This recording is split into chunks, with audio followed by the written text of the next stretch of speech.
Good afternoon, everyone. My name is Amy Levine. I'm Executive Director of the UC San Francisco Center for Gender Equity, and I'd like to welcome you to Women's Health Today, or WHAT, a series of talks and contemporary issues on women's health. Today's topic is Perfect Girls, Starving Daughters, how the quest for perfection is making girls sick. And it's my pleasure to introduce today's speaker, Courtney E. Martin. She's a writer, teacher, and speaker. And Courtney has her master's degree from the Gallatin School at New York University in Writing and Social Change. Her book, Perfect Girls, Starving Daughters, How the Quest for Perfection is Harming Young Women, was published to critical acclaim in April 2007. She also co-authored The Naked Truth, Young, Beautiful, and HIV Positive, the inspiring story of Emmy-winning activist Marvelyn S. Brown. Courtney is currently at work on a book about young people and social change, tentatively titled Do-Graders, The Kids These Days and How They're Changing the World. I can go on and on with more accolades, but I think I will hand the microphone over to today's speaker. Please join me in welcoming Courtney E. Martin.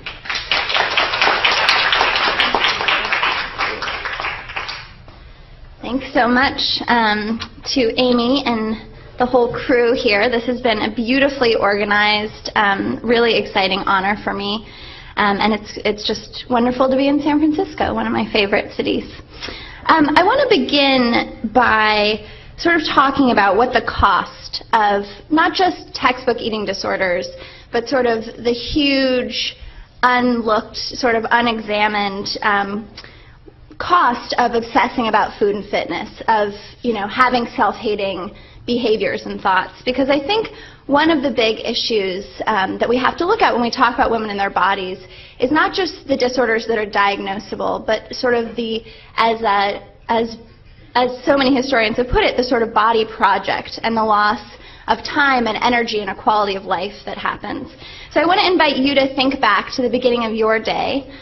You woke up this morning, your alarm went off, and your sort of adventure in body consciousness began, right? You had to make all sorts of choices from the time you rolled out of bed about your body, about what you put into it, about how you processed whether it was attractive or not, what you had to do to it to make it presentable, etc. And I want to read you a little section of my book that's actually sort of commented on almost more than any other piece. So I'll begin here. 1 minute debating whether to have a bagel and be bad or a protein shake and be good. 2 minutes chastising yourself for choosing the bagel. 2 minutes contemplating how fattening the cream cheese was. 3 minutes poking your face in the mirror, feeling bad about the dark circles under your eyes. 4 minutes reading that Lindsay Lohan lost a bunch of weight. Another minute chastising yourself for being so vulnerable to media. 5 minutes thinking about how crazy it is that women as smart as you spend so much of their days obsessing about food and fitness. 2 minutes contemplating whether to just head for the salad bar at lunch or get the chicken sandwich you actually crave. 1 minute thinking how hungry you still are after your salad. 3 minutes milling around the snack bar wondering if you should just get one more little thing. 2 minutes trying to figure out when you should go to the gym. 1 minute standing in front of the coffee counter trying to figure out what drink is sweet enough that it tastes good but doesn't contain a lot of hidden calories. 10 minutes talking to your friend about how much you drank and ate over the weekend and how, quote, gross you're feeling. 5 minutes lying on your bed contemplating whether to go to the gym or take a nap like you really want to. 5 minutes wondering if your body looks anything like the girl on the treadmill directly in front of you. 2 minutes hating her when you decide you are much rounder. So this is just sort of a sample of the very subconscious or semi-conscious loss of all of this food and fitness obsession of sort of the average woman. I did this one day while sitting in the New York Public Library working on this book and trying to figure out, how can I calculate this in some way? And clearly it's very unscientific, right? This was me just trying to get inside of my own brain at a time when I was most body conscious, which was in college, and think about sort of what went through my head on a pretty regular basis. I figured out that if we start thinking this way around the age of 12 and we continue throughout our lifetime being pretty obsessed, we could lose 6 months of our life thinking about food and fitness. And this is not thinking in a way that actually produces any sort of health and wellness benefits. This is just sort of that grating, incessant chatter that is actually far more about appearance than it is about genuine health, right?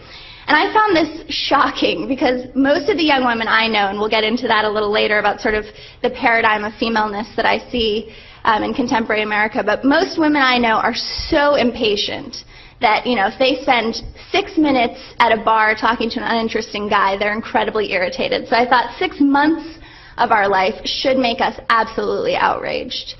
And in fact, I was outraged. As I said, was in college and I was sort of surrounded by young women who were the most brilliant, most wanted, most well-educated women basically in the history of America, and they were also incredibly obsessed with the size of their thighs. They were prone to anxiety, prone to depression.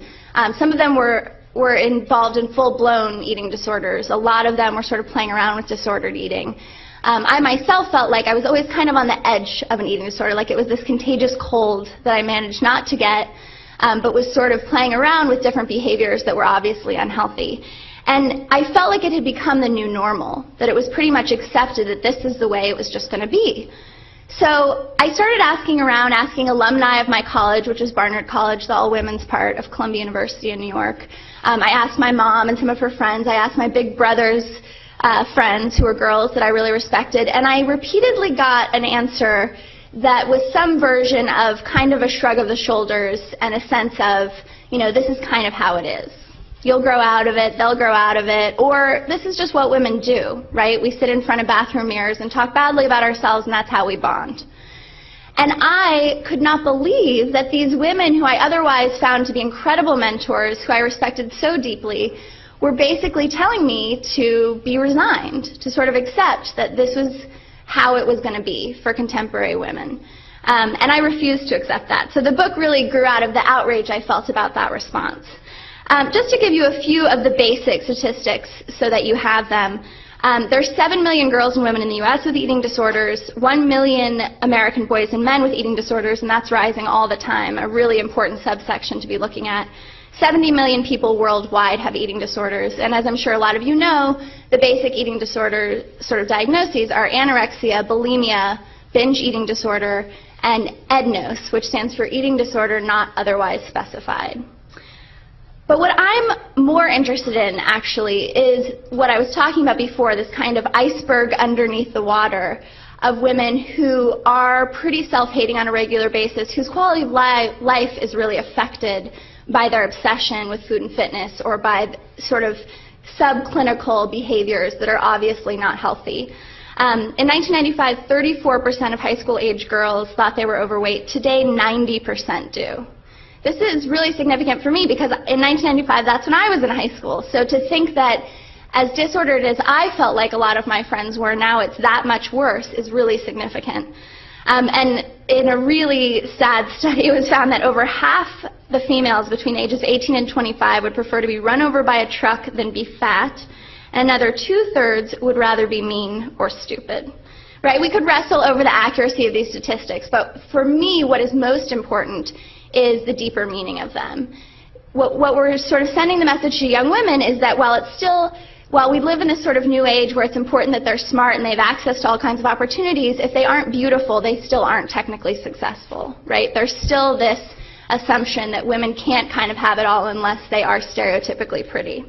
I think that's really important. The other thing that I noticed, I interviewed young women of a range of ages, but mostly sort of 30 and under. And I found over and over and over again that women would sort of describe themselves as having never had a technical eating disorder, but having certainly had some kind of phase or experience that resembled one. I had a question on an email survey that I did that said, have you ever had an eating disorder? If so, please explain. And I got so many responses that said no, but, and then what followed was this really painful and really telling story about some experience that this young woman had had. Things like, no, but I studied abroad in London and starved myself for 6 months. No, but I was an avid cross-country runner.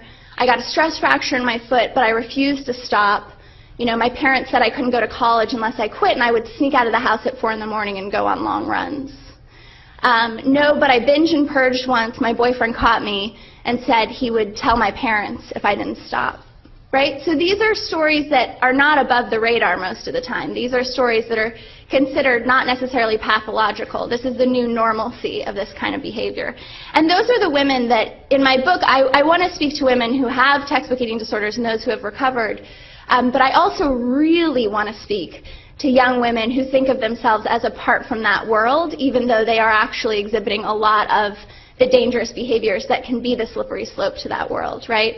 The majority of us who probably accept that our quality of life is lessened just because we think this is how it is to be a woman, that this is normal to kind of hate my body on a regular basis. I think that's unacceptable. And so the book was my attempt to, number one, sort of say, how did this become normal? And then secondly, to say, how do we change it? How do we stop settling for self-hate and do all the really important work that all the women I know have to do in the world? When you start talking to women about their bodies, as you can imagine, you end up in all sorts of places, right? It's a pretty paralyzing subject to try to enter and kind of explore. You're talking about hip-hop music and reality television and spirituality and, medical ethics and obesity epidemic and sort of this huge range of topics. So what I really needed as a writer and a researcher was some sort of organizing element, and I also felt like my readers needed that too.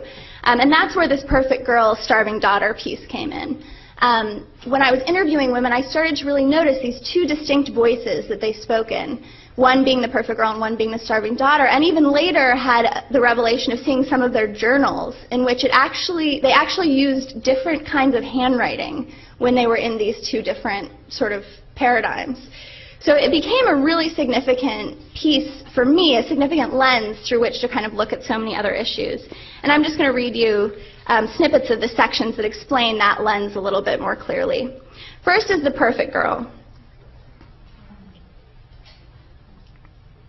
Perfect girls feel we could always lose 5 more pounds. We get into good colleges, but are angry if we don't get into every college we applied to. We are the captains of the basketball teams, the soccer stars, the swimming state champs with boxes full of blue ribbons. We win scholarships galore, science fairs and knowledge bowls, spelling bees and mock trial debates. We are the girls with anxiety disorders, filled appointment books, 5-year plans. We take ourselves very, very seriously. We are the peacemakers, the do-gooders, the givers, the savers. We are on time, overly prepared, well-read and witty, intellectually curious, perpetually anxious, always moving. We are living contradictions. We are socially conscious, multi-culti and anti-corporate, but we still shop at Gap and Banana Republic. We listen to hip-hop, indie rock, and country on our iPods. We make documentary films, knit sweaters, and DJ. We are social smokers, secretly happy that the cigarettes might speed up our metabolism, hoping they won't kill us in the process. We pride ourselves on getting as little sleep as possible and thrive on self-deprivation. We drink coffee, a lot of it. We are on birth control, Prozac, and multivitamins. We do strip aerobics, hot yoga, always go 5 more minutes than the limit on any exercise machine at the gym. We are relentless, judgmental with ourselves, and forgiving to others. We never want to be as passive-aggressive as our mothers, never want to marry men as uninspired as our fathers. We carry the old world of guilt, center of families, keeper of relationships, caretaker of friends, with a new world of control and ambition, rich, independent, powerful. We are the daughters of feminists who said, you can be anything, and instead we heard, you have to be everything. We must get A's, we must make money, we must save the world, we must be thin, we must be unflappable, we must be beautiful, we are the anorexics, the bulimics, the overexercisers, the overeaters, we must be perfect, we must make it look effortless. And this effortless perfection piece came out of a Duke University study in 2004. Duke sort of staff and professors and even the students themselves had noticed there was sort of a renaissance of very ambitious young women who also tended to be fairly unhealthy mentally and physically. And so they were sort of wondering, what's going on here? What is all of this kind of rushing around about? So they interviewed every single young woman on the Duke University campus, and out of that study came these 2 words with a whole lot of meaning, effortless perfection. That was what the young women at Duke described as their ultimate goal. And I was so struck by this, not necessarily because of the perfection part, because I'd been living that, I'd been seeing that, it was sort of all around me. But the effortless piece, to me, was the key to understanding what was so unhealthy about this new paradigm of female success, right? In huge Herculean effort to make it look effortless is where we get diseased behavior, where we get all of this kind of self-hatred, shame, where we get some of the most sort of volatile mental health issues. And it's also where this piece, The Starving Daughter, comes in as far as my paradigm is concerned. This idea that the perfect girl is what we sort of show to the world, but the starving daughter is underneath, and actually has a lot of wisdom to offer, but when this kind of starving daughter piece of us isn't listened to, can sort of emerge in some pretty unhealthy ways. So let me read you a bit of the starving daughter piece. A starving daughter lies at the center of each perfect girl. The face we show to the world is one of beauty, maturity, determination, strength, willpower, and ultimately accomplishment. But beneath the facade is a daughter, starving for attention and recognition, starving to justify her own existence. The starving daughter within annoys us, slows us down, embarrasses us. She is the one who doubts our ability to handle a full-time job and full-time school. She gets scared, lonely, homesick. She drinks too much, cries too loud, is nostalgic and sappy. When neglected, she seeks comfort in cookies, coffee, ice cream, warm bread, transgressions that make the perfect girl in us angry. The starving daughter emerges in midnight confessions, a best friend set in tears, a sweet mate buried in mountains of covers, shades drawn, eating ice cream in the middle of the day, and watching Buffy reruns in the dark. Current college girls tell me no one watches Buffy anymore, so this dates me, but I continue to proudly proclaim Buffy. Starving daughters are full of self-doubt. We don't want to worry so much about making other people happy, but feel like we can never say thank you enough times, never show enough humility, never help enough, never feel enough shame. We feel guilty. We fear conflict. We are dramatic, sensitive, injured easily. We are clinging to all kinds of attachments that in our minds we know we should let go of, but in our bodies we feel incapable of relinquishing. We are self-pitying, sad, even depressed. We are tired of trying so hard all the time. We feel like giving up. We feel hopeless. We want love, acceptance, happy endings, and rest. We wish we had faith, that we weren't ruled by our heads and could live in our hearts more often. We want to have daughters, little girls who will love us unconditionally. We steal little things like candy bars and bras that make us feel special for just a moment. We try to fill the black hole inside of us with forbidden foods. We never feel full. We always feel cold. We starve for God. We don't like to talk about this part of ourselves. Our whole lives we have received so much affirmation for the perfect part that the starving daughter feels like an evil twin. Sometimes we can even convince ourselves that the sadness, self-doubt, and hunger don't exist, that we like to be this busy, that we like to eat small, unfulfilling portions or work out constantly. For a while. But then the image doesn't come out right, or the phone doesn't ring when we want it to, or we get passed over for a job or a fellowship. Then the starving daughter makes herself known like an explosion. We collapse from exhaustion, or pick fights with our boyfriends or families, or sobbed behind the locked bathroom stall. Some girls experience their deep sadness in binges, food or alcohol, sleeping all day, sleeping around, buying a lot of clothes they don't need, ignoring professional or relational opportunities, dropping out of the race altogether. We hate losing control. We hate being wimps. We fight these breakdowns, but the starving daughter emerges, young and scared and sick of our shit. Young women struggle with this duality. The perfect girl in each strives forward, the starving daughter digs in her heel. The perfect girl wants excellence, the starving daughter calm and nurturance. The perfect girl takes on the world, the starving daughter shrinks from it. It is a power struggle between two forces, and at the center, almost every time, is an innocent body. So you can see that my research led me to conclude the thing that's probably intuitive to most of you in this room anyway, which is none of this is really about food or fitness, right? None of this is really about calories or pounds. It's about how we define a successful female life. It's about whether we feel like we're worthy being in the world just in the shape we're in, right? And so the issues get very deep very fast when you start to talk to women about their bodies, because it's connected to such sort of existential kind of crises. And one of the things that always comes up every time I ever did an interview was a young woman's relationship to her mother. I'm sure this does not surprise any of us.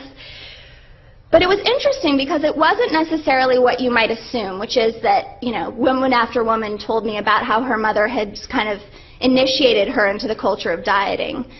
There certainly were those mothers, there certainly were those stories, but to the contrary, a lot of the young women I spoke to talked about how their mothers really would tell them, 10 times a day how beautiful they were, right? Really had sort of been raised either in a self-proclaimed feminist household or a sort of feminist is always already in the water household, where they were really sort of socialized to think that they should feel good about themselves. The problem was that many of these same mothers who were saying, you're beautiful in one breath, in the next breath would turn to their own images and say something disparaging. Oh, I look like such a fat pig today, right? These are feminist psychologist mothers. These are, teachers. These are journalists. These are all sorts of mothers who had been able to kind of adopt the talk but not necessarily walk the walk. And so a lot of young women grew up with this anxiety around kind of, okay, well, she tells me I'm beautiful, but I watch how she feels about herself, and clearly there's a contradiction here. We all kind of know we're becoming our mothers in one way or another. So of course there's trepidation around watching a mother relate to her own body with a lot of negativity. The other piece that is a little larger is this idea that, we were told you can be anything, and we somehow heard I have to be everything, right? And for me, that mistranslation happened in the modeling once again. Most of the young women I spoke to said, my mother is the most dynamic human being on earth, right? There's this profound and deep respect that most young women have for their mothers. They would describe these kind of whirling dervishes of maternal energy who are, taking on very traditional leadership roles in the work world, and also still taking on most of the responsibility for family life, taking care of aging parents, doing some sort of community volunteer work, often saving children in Africa through some sort of nonprofit that they had founded themselves, really dynamic, amazing women. But the sort of underside of that, the underbelly, was that a lot of these women were also very exhausted, very self-sacrificing, didn't know how to say no, didn't know how to take naps, for example. So what the young women were getting was this sense of, okay, being a successful female is about being really dynamic, but it's also about this profound sense of self-sacrifice and exhaustion, and even self-hate, right? That they were picking up on the ways in which their mothers compromised their own health to be everything to everybody else. And that's where we get this sort of super mom raising a generation of perfect girls. The other piece that's often missing from this conversation is that of the influence of fathers, right? It's easy to blame moms for everything on earth, and unfortunately we often do it. But fathers play a really huge role in the way that young women understand their bodies. Very obviously, fathers are the first sort of experience young women have of what to expect from men, right? So if fathers are commenting on their wives' bodies, if they're commenting on women's bodies on television or on the street, the message is very clear to a young girl at an early age: I will be watched, right? I will be judged. Men are observing me and critiquing me, even when I'm not aware of it. And that's a pretty profound and paralyzing lesson for a young woman, as you might imagine. The other thing that I really noticed was this interesting dynamic between girls and their fathers, where dads kind of pretended like their daughters didn't exist, from the neck down post-puberty, right? It was like all of a sudden the daughter is kind of this dangerous woman that dad doesn't know how to deal with. And, we can get a lot of humor out of those moments. It's sort of funny that, fathers don't seem to be able to kind of deal with the realities of their daughters becoming women. But there is a really serious and important part of that, which is that it sort of continues this cleaving of the two worlds, right? Women's world is messy and emotional and exhausting and intense, and the male world doesn't deal with all of that stuff over there, right? A lot of daughters have relationships with their fathers that are basically solely based on intellectual talk or sports talk, or kind of in these less messy realms of existence. So it continues to kind of show that male life and female life are very different.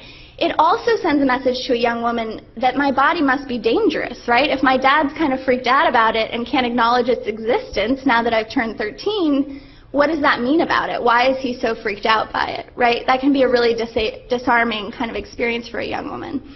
And I always tell this story of one of my interactions with my dad when I was around this age, because I think a lot of fathers get this notion that to have an authentic relationship with their daughters, to resist some of the stuff I'm talking about, they have to have these perfect after-school special moments with their daughters where the music pipes in and they say the perfect thing at the perfect time. But in fact, I think a lot of these very successful kind of scenarios look quite different than an after-school special. And my dad and I used to every Sunday go to the grocery store together. That was like the one thing that he took responsibility for in the home as far as kind of the domestic work. And one day we were driving back and he sort of turned down the music, and I thought, oh no. Anytime Dad turns down the music, it means like some serious conversation is about to ensue. And he said, he cleared his throat and he said, Courtney, your mom told me you got your period and I'm very proud of you. And I was like, oh, Dad, shut up, right? Like I could not stand the fact that he just uttered the word period in front of me. I turned the music back up. I said, I don't want to talk about it. So you might assume this is a very unsuccessful father-daughter moment, right? In fact, it was very successful. It gave me this sense, even though I wasn't capable of kind of being open to it at the time, that my dad knew what was going on, and it didn't freak him out so much that he couldn't acknowledge it, right? That my body still existed, even with all this sort of craziness going on, and he still wanted to have like an honest relationship with me, which is a lot to be projected from this one seemingly sort of dysfunctional conversation, but it's true. I sort of always knew that he knew. And I think a lot of fathers and daughters settle for less than authentic relationships because they can't kind of stomach a little bit of discomfort, when in fact that discomfort can produce a much sort of healthier relationship over the long run. The other thing that's really new about the way young women are approaching their bodies is this sort of extreme makeover culture that unfortunately we're all a part of these days, which is really fed by reality television. Shows like I Want a Famous Face, which is a real show on MTV where teenagers would get plastic surgery to try to look more like their favorite celebrity. The Swan, if anyone remembers that, which is no longer on, thank goodness, but was on for a while, where, women, particularly low-income women, would be sort of parachuted in, and in the course of 2 weeks, like their whole lives, including, their psychological health, would be healed and transformed. And things like, Biggest Loser, all of these shows where the real sort of underlying trope is, if you have enough willpower and money, you can look like anyone, right? So it denies the reality of physiological existence. It denies that we each have a genetic predisposition for certain body types. It denies that we don't have total control over what our bodies look like, right? It sort of furthers this very American idea of total control. And the problem with that, in addition to it just being inaccurate, is that it creates a situation where young women will internalize a lot of shame and guilt over their own form, right? Because they think it's somehow in their control. I would interview, young women, 15-year-old girls who are like the center of their basketball team, really strong, tall, broad women who came from families of, Nordic background or something. And, the young woman would say to me, I've always thought I could be a size 2. And it was heartbreaking because it was just literally impossible. But because this culture is so focused on the power of the will, that, it had convinced this girl that it was her fault that she was almost 6 feet tall, right? That there was something she could possibly do about that. So I think it's really important that we start to reinitiate conversations about actual physiological limits and sort of let young women release themselves from some of the pressure that they're putting on themselves based on this false kind of socialization they're getting from television. Another really important piece of the story is that, eating disorders, diagnosed eating disorders, and also just disordered behaviors are no longer just sort of the world of wealthy white women. That's been a very sort of strong stereotype, pushed, sort of reinforced in lots of ways by the media coverage of eating disorders. I'm sure if any of you thought about the last time you saw eating disorders covered in the mainstream media, the face of an eating disorder was probably a white, very thin, skeletal woman, right? That's the image of what an eating disorder is that the media pushes forth, when in fact, many people in this room could be suffering from eating disorders. It's all sorts of body types. It's all sorts of race backgrounds, all sorts of socioeconomic backgrounds. And it really does a disservice, this sort of extreme media presentation, because it creates the sort of capacity for young women to look at, the very skeletal white girl and go, well, I'm not like that, so I must be okay. Even if my quality of life is deeply affected, or I throw up twice a month, or whatever the case is, I'm not like that, so I must not be diseased, right? Which is really, really sort of a huge block between girls and the help that they need, because it's so easy to otherize it. there are lots of great studies looking at sort of the way in which eating disordered behavior has, infiltrated, quite unfortunately, most ethnic groups. And again, this is a very global issue as well. I've had interviews in India and all over the world, places that you wouldn't necessarily associate with kind of eating disordered behavior. Here in the U.S., there's a woman named Ruth Striegel Moore, who's at Wesleyan, who does some really significant work, particularly on black women's body image. And she's found that black women are as likely to binge and purge and more likely to fast and abuse laxatives or diuretics than white women. Right? And then there's another huge study, 5,000 teenagers at a high school in Minnesota, where it was found that Hispanic, Asian American, Native American girls tended to report similar or more concern with the size of their bodies and as much or more eating disordered-like behavior as their white peers. This is incredibly important, not just because it's ethical that we recognize who's suffering, but also because it's deadly if we don't. There was a young woman at the University of Michigan during the time I was doing my research who had a heart attack, a young African-American woman, before she was diagnosed as anorexic, because it just wasn't on the doctor's radars when she walked in the room. So there's a real cost here beyond just sort of the ethics of recognizing who's really suffering. The other thing that happens a lot is white women particularly tend to kind of romanticize how women of color relate to their bodies. And usually, you'll hear this like, oh, well, she gets to be Beyonce while I have to aspire to be, Kate Moss or whatever the sort of Paris Hilton, the skinny white ideal of the day is. And it's a really false dichotomy, because the truth is that, no matter what the ideal is, the important thing to look at is the difference between that ideal and how that young woman perceives her own body, and that distance, right? That's the really significant thing to look at, not what the ideal happens to be. So I had a student, I teach at Hunter College in New York City when I'm home, and I had a student named Yarissa who told me, it's the fat in the right places body that she was going for. She's this beautiful Latina young woman, and so because she didn't have a big enough butt for what she thought was ideal, she was in the gym constantly trying to get that butt, right? That makes no difference whether she was trying to get the butt or trying to lose the butt. It's about the loss of energy, the loss of time, the distance between her ideal and what she felt like she really was. And so it's really important that we stop kind of romanticizing the ways in which women of color interact with their bodies. Another thing that people often bring up is this idea of the obesity epidemic, right? When I started working on this book and I would tell people what it was, they inevitably, so many would say, but what about the obesity epidemic? As if it were something totally separate from this conversation. And in fact, it's completely intertwined with this conversation, right? There is a $30 billion diet industry in this country that has furthered this discrepancy between sort of the feast or famine, right? We're kind of a country of extremes. We have a very hard time traveling a middle path when it comes to food and fitness. The really hard part is that you'll find that fat women, fat men, but fat women in particular are vilified while the other end of the spectrum is glamorized, right? We've sort of done this kind of, there's a psychological concept called the halo effect, that when we look at a thin woman, for example, we sort of all of a sudden, decide she has a happy life and she's successful and she's probably loved and she probably has all her stuff together. And then we look at a fat woman and we immediately assume she's lazy, she's unhealthy, she's unhappy, she's unloved, right? These really absurd and completely disconnected kind of assumptions based on just a body type. So one of the huge downsides of all of the media attention that the obesity epidemic has garnered is that it's created sort of a newly socially acceptable discrimination against fat people.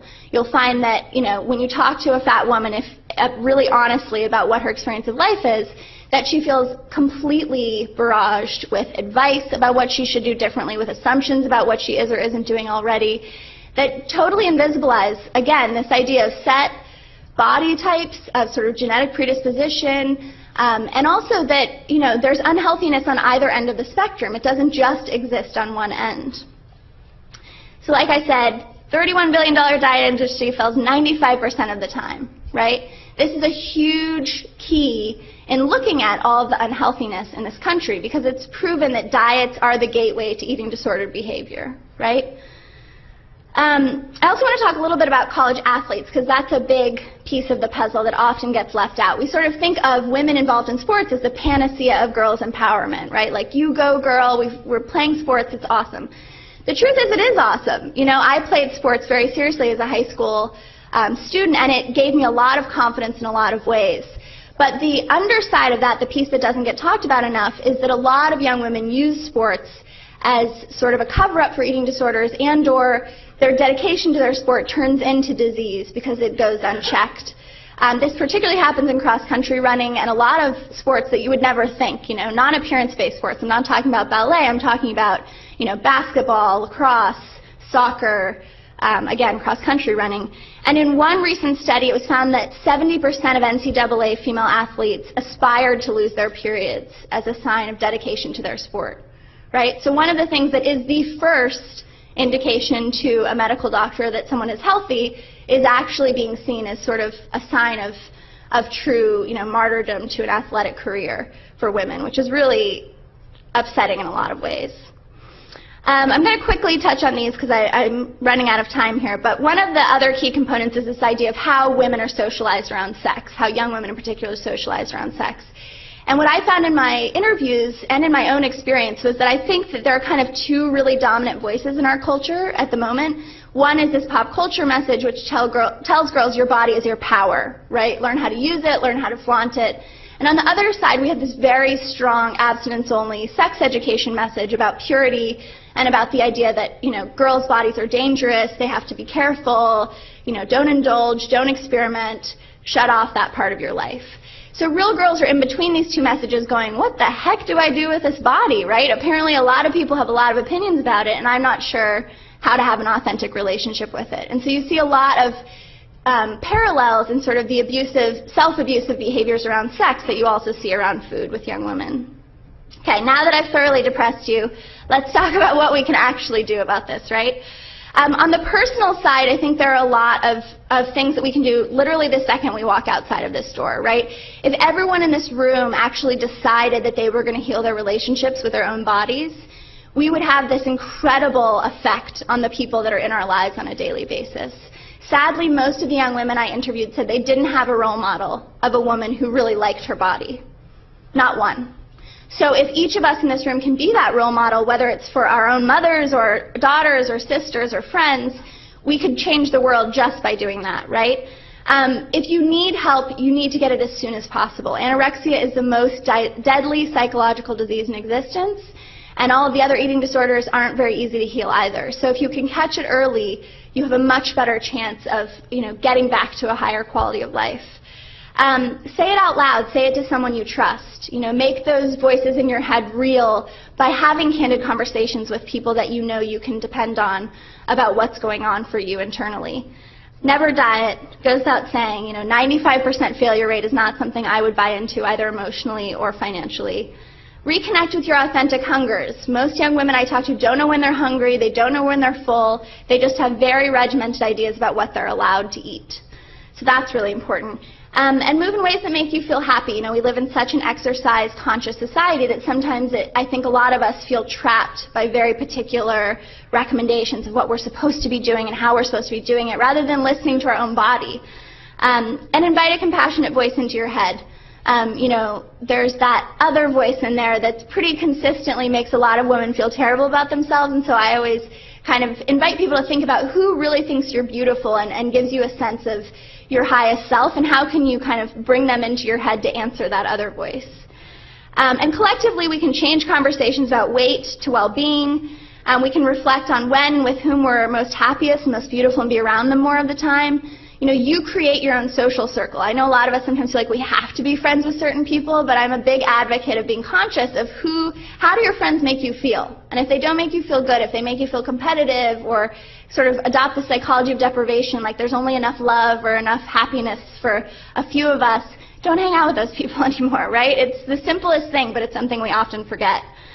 Put your money where your heart is, right? Don't buy magazines that make you feel bad about yourself. Don't buy products that make you feel bad about yourself. You're sending a message to the producers of those products, do more of this, I like this, every time that you put your money in that direction.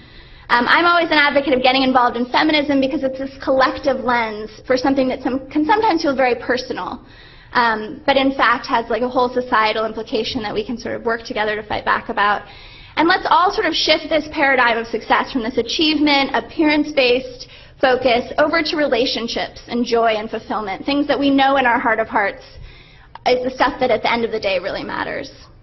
And finally, one of my biggest sort of convictions is that intergenerational relationships are one of the ways that we can sort of seek our way out of all of this obsession.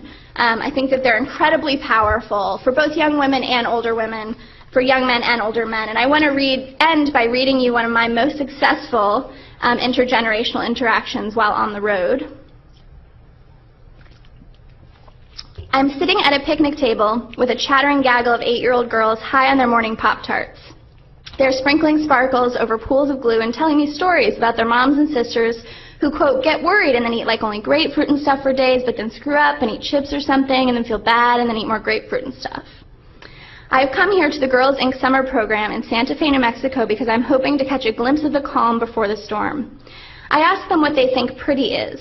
One little girl with a voice as small as any I've ever heard and hair black as the crows perched in the pinyon trees surrounding us leans over to my notebook and writes with a stubby orange-colored pencil, "You are pretty. I think you have nice hair," and encircles her secret message in a big lopsided heart. "Thank you," I whisper in her tiny ear, tears threatening to sneak out of the corner of my eyes. This little girl thinks I'm asking these questions because I really don't know the answers. Suddenly it occurs to me that she is probably right. I'm looking for wisdom from 8-year-olds with puff-painted shirts and stacks of brightly colored rubber bracelets. I'm not looking in the wrong place.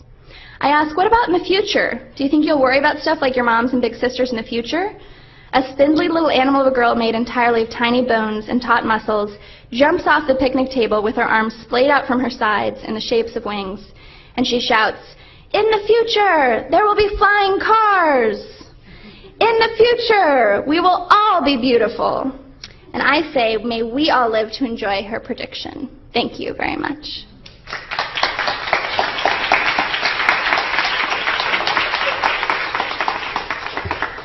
So we're happy to do Q&A if anyone has thoughts or questions. The question was, how are you seeing this show up in younger girls, ages 8 and 9? And the woman who asked the question said she has her own daughter who's 8 years old, will sort of make very body-conscious comments. You're right on. The statistics show that these sort of symptoms are showing up earlier and earlier. They're also being diagnosed later and later, which is really interesting. The AARP just did a whole thing on how many older women are actually being diagnosed with eating disorders and being treated. So we're sort of seeing it stretch along the entire life spectrum. I think there's so many ways we can kind of pin that down. One of them is just early maturation, right? We have this compressed maturation right now where girls are getting their periods earlier and earlier, so they're forced to reckon with some of these questions about bodies and femaleness and, sex and all this stuff that's really loaded and very confusing. So I think there's that piece, and then we also have kind of the early sexualization in pop culture and in the media. I think girls are exposed at earlier and earlier ages to messages about fat being bad and thin being good, and they trade it around among their peers in kindergarten and first grade and second grade. It's incredibly disturbing, so I totally empathize with you on that journey, but it sounds like got a mom who's pretty conscious about all this stuff, so that's great. Yes, the question was, could I speak to this showing up in boys and men? I'm not actually an expert on that side of the equation. I really sort of limited myself to women, but I did write a little bit about and interview men about sort of their increasing body consciousness and how that might create some empathy for women in terms of sort of what they've been dealing with forever. I always say it's not the equality we were looking for, right? Is that now all of these companies have realized they can market to men's insecurities as well. So you find, special skin products for men and special hair products and more men getting kind of obsessed about their looks in a very normal way. But it is, the actual diagnosable eating disorders are rising among men and boys, as I said. I haven't studied exactly what's happening or how that's going on, but I see all this sort of social and cultural effects of just men being in this culture that is recognized that, they can be marketed to as well. Any other questions? Yes. So the question was, where does this thinness ideal come from, right? And how did the media decide to sort of embrace this as the only ideal? I think that is incredibly complicated. It's a really good question. It's a very complex one. We could sit here for the better part of the rest of the day trying to figure that out. Some feminist theorists have this idea that the more actual power that women get, right, so the more political access they have, the more money they have, the smaller the thin ideal gets. So it's sort of like this really interesting push and pull relationship. I don't know if I agree with that. I don't know how I feel about that, but I think it's an interesting theory. I also think it just speaks to sort of our culture's obsession with control, right? Thinness is symbolic in our culture with control, with wealth, with all of these things that Americans are pretty obsessed with. And so I think it kind of fits into a larger kind of cultural obsession with will and with kind of the female American dream is thinness, right? Is that we can all achieve that if we work hard enough. So I think for me that's reflective of kind of the broader contemporary culture, but you know, again, there are all kinds of interesting theories about how that ideal waxes and wanes at different moments. Yes. The question was, am I aware of the diet industry's lobbying affecting health policy? I think there's a lot of suspicion and a lot of good writing on sort of the ways in which the diet industry is incredibly powerful. I mean, if you can imagine $31 billion of profit lets you, fund some pretty good lobbies. The promising thing is that there's also a really new and invigorated eating disorder lobby, people who want to also pressure the American government to really talk about not just the prevalence of eating disorders, but the cost of healing them. Right? Most young women who become fully eating disordered will be in and out of a clinic 6 or 7 times. There is sort of a revolving door. And that revolving door is created by health insurance policy, which gives or withholds treatment based on physical symptoms. Right? It's the most nonsensical thing in the world. So if an anorexic girl goes to the Renfrew Center, for example, once her sort of metabolic stuff is all, her electrolytes are balanced, she's not at a life-threatening weight anymore. And keep in mind, this can still be very thin, but she's just not in a life-threatening stage. Many health insurance companies will pull funding. So then this young woman, unless her parents have a lot of means, is forced to leave the clinic before her actual mental health has been healed, right? So that's where you get this sort of revolving door. So particularly around those issues, there's this whole new kind of eating disorder prevention and treatment lobby group of organizations that is coming together and really fighting back. But yeah, in the negative side of things, I think the diet industry has very savvy and very long-tested, political strategies for how to make sure that, they're not questioned by, for example, the FDA or other, the National Health Services organizations. Other questions? Yes. The question was, did I look into sexual orientation and whether that affects my findings? The whole field really about young women and sexual orientation is a really interesting one right now. I mean, first of all, young women aren't identifying as readily in one direction or the other. There's sort of a sexual fluidity that's coming about that makes it difficult to even pinpoint what that is. More women feel like they're quote-unquote bisexual, although most of them aren't even identifying in that way. So it's hard to do, I think, really accurate studies right now of young women because most of our sort of research methodology is very old-fashioned in the sense that it assumes young women would categorize themselves one way. But there are a lot of studies that show that women who are primarily attracted to other women are less body conscious, that they feel like the thin ideal is not quite as forceful a presence in their lives. So that certainly does, that research does exist. But again, I feel like for really contemporary stuff, we kind of have a void because a lot of researchers haven't yet caught up to this idea that women aren't identifying one way or the other very often. Maybe one more question or? Okay. One more, anyone?